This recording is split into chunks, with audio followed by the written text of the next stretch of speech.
A 2018 presidential finding authorized extensive CIA cyber operations against Russia, China, Iran, and North Korea. Wattpad may have been breached. The SEC asks its registrants to take steps to protect themselves against ransomware. A free VPN's databases are found exposed.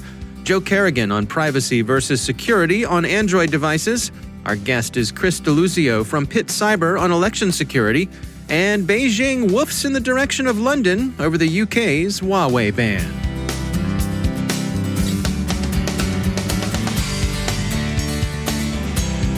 It's time to take a moment to tell you about our sponsor, Recorded Future.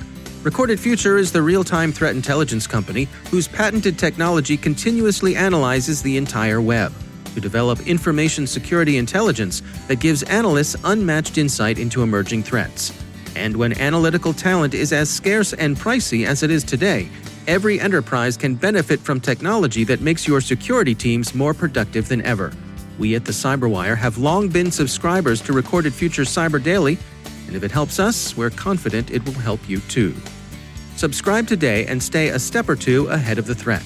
Go to recordedfuture.com/cyberwire to subscribe for free threat intelligence updates from Recorded Future. And we thank Recorded Future for sponsoring our show.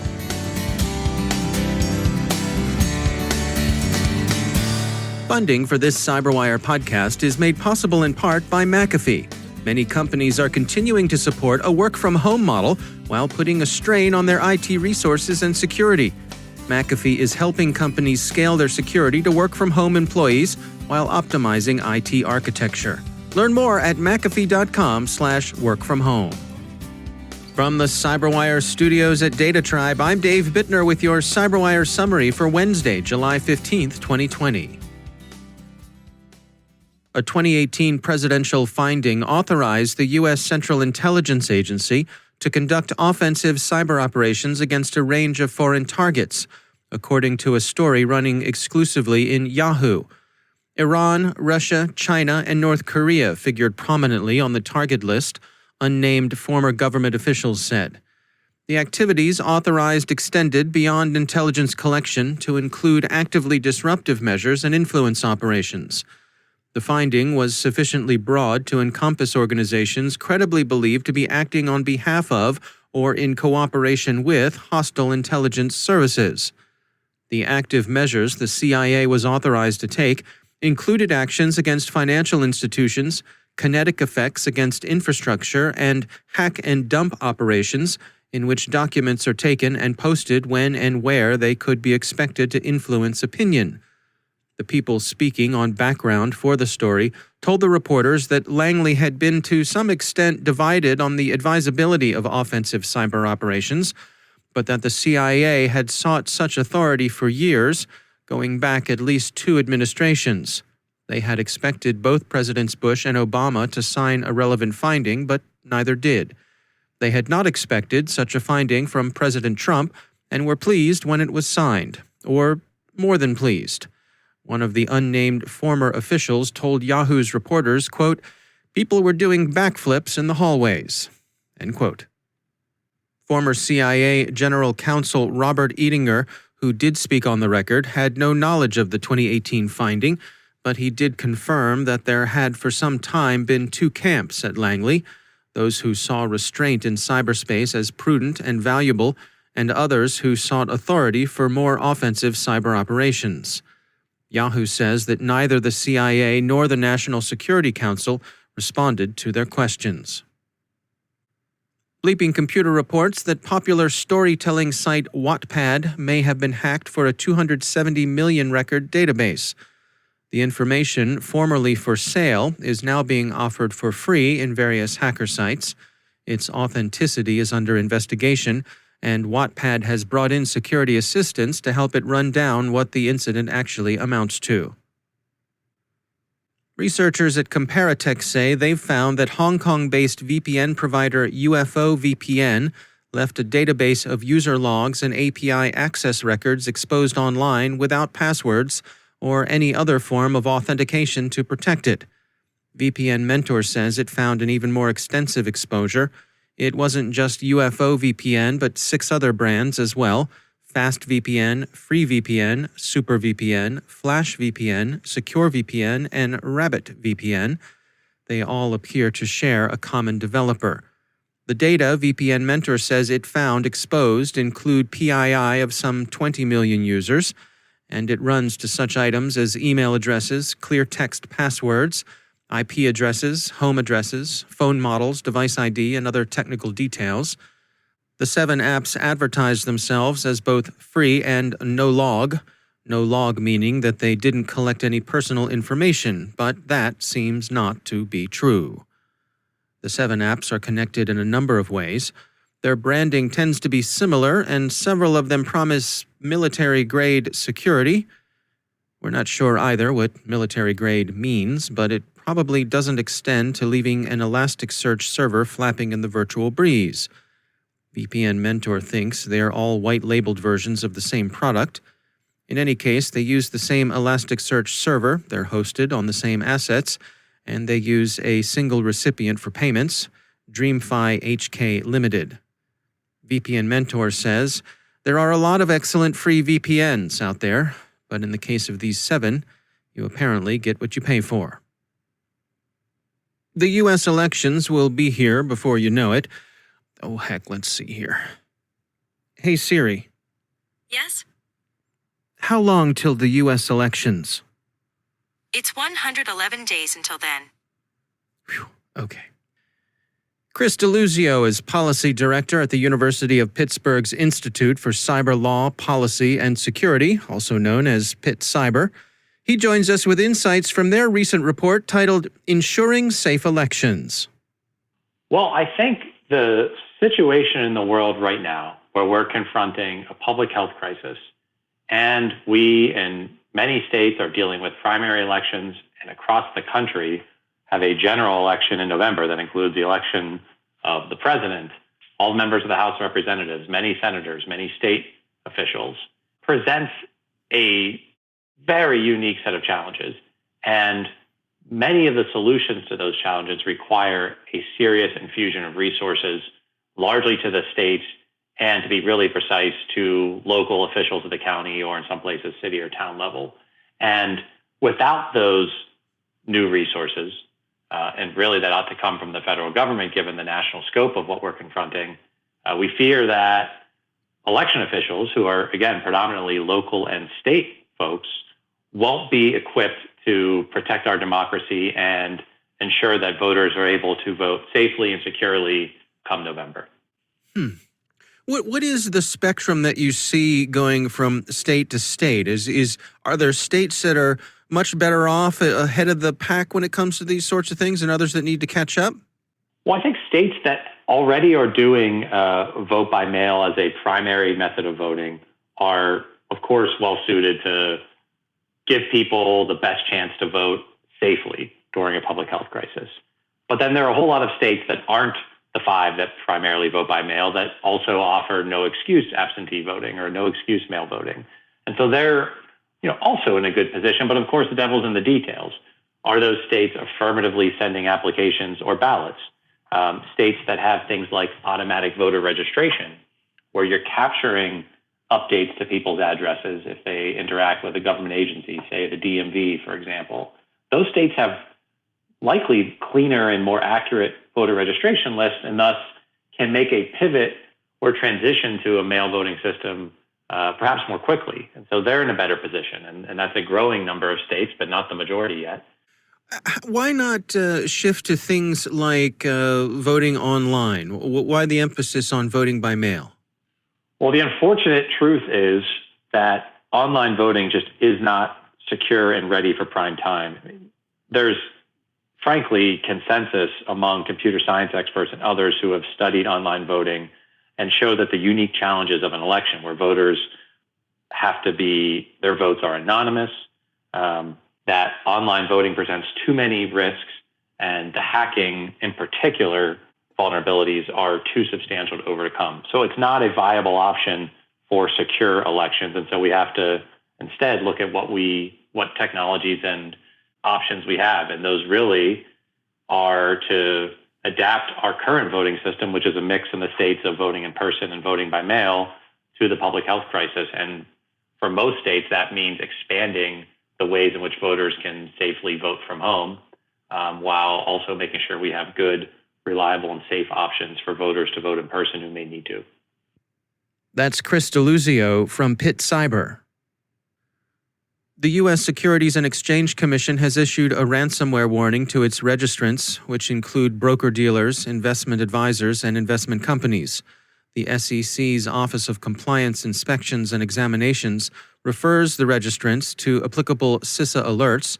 The Drydex strain is particularly called out, and suggests that they pay particular attention to incident response and resiliency policies, procedures, and plans, awareness and training programs, vulnerability scanning and patch management, access management, and perimeter security. CNBC, which has been watching Chinese state media closely, says that Beijing is advising itself through those media to retaliate in a public and painful way for Britain's ill-founded decision to boot Huawei from the UK's 5G infrastructure.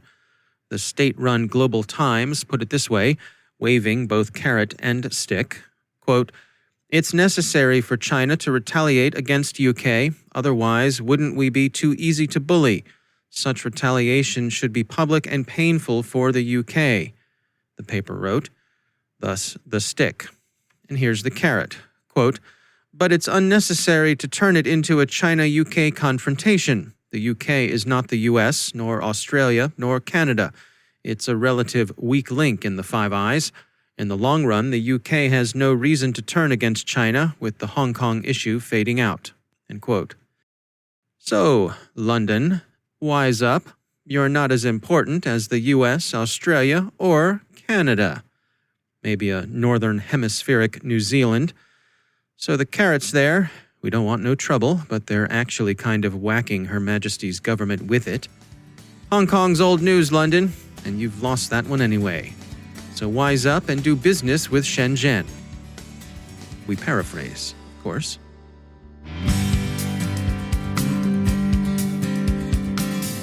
And now, a word from our sponsor, KnowBe4.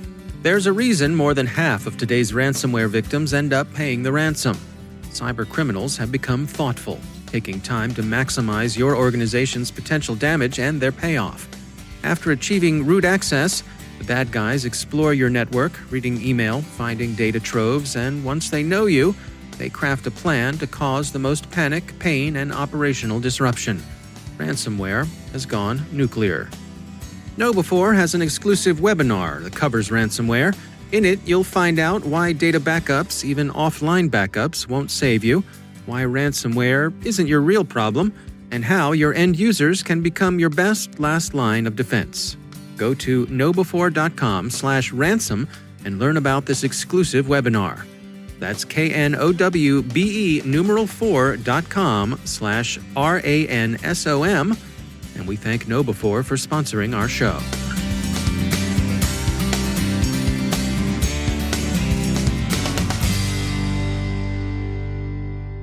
And joining me once again is Joe Carrigan. He's from the Johns Hopkins University Information Security Institute and also my co-host over on the Hacking Humans podcast. Joe, great to have you back. Hi, Dave.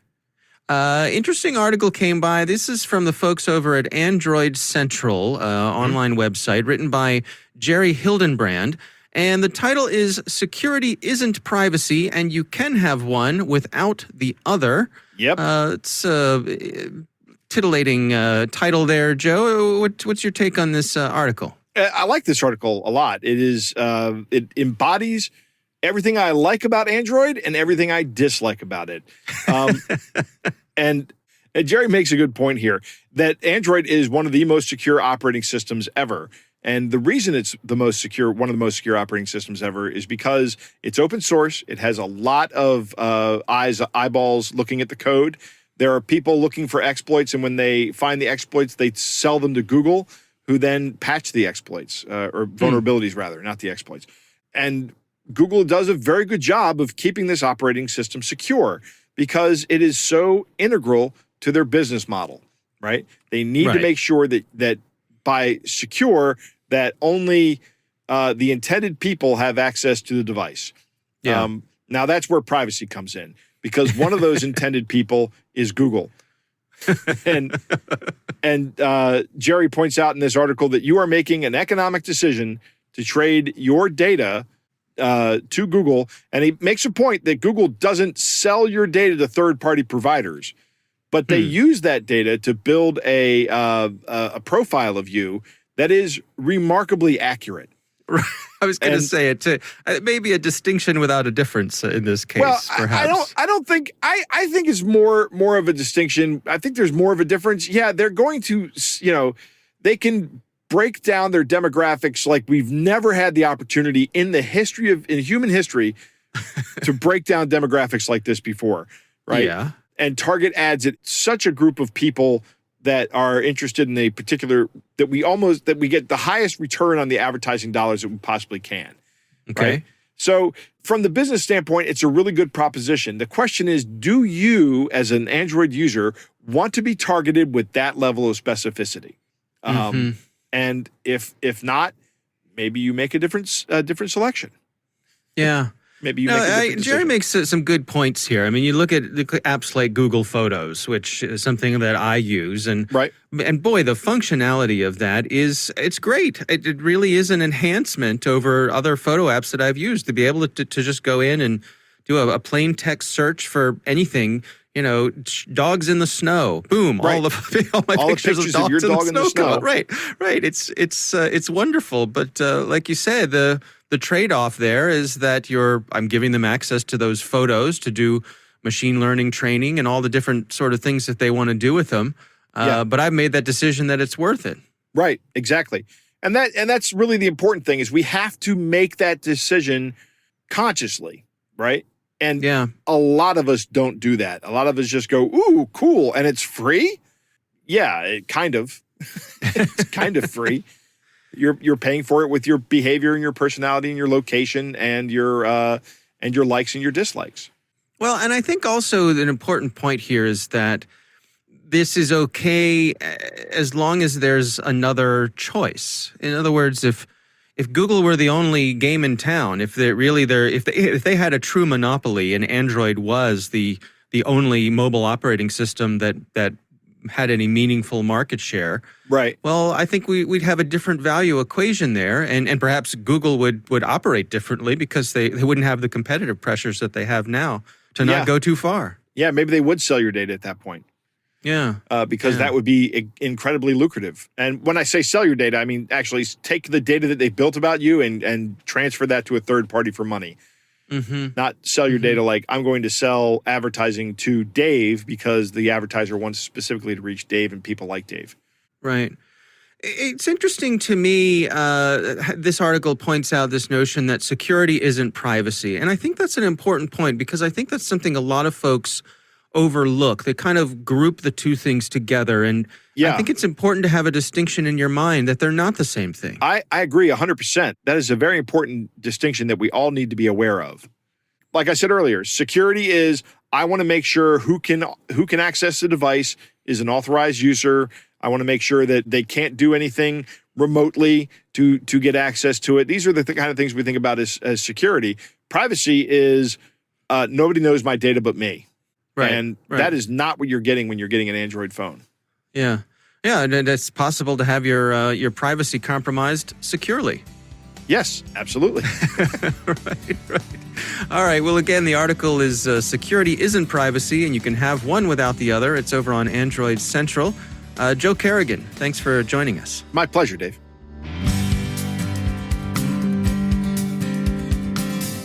And that's the CyberWire. For links to all of today's stories, check out our daily briefing at thecyberwire.com.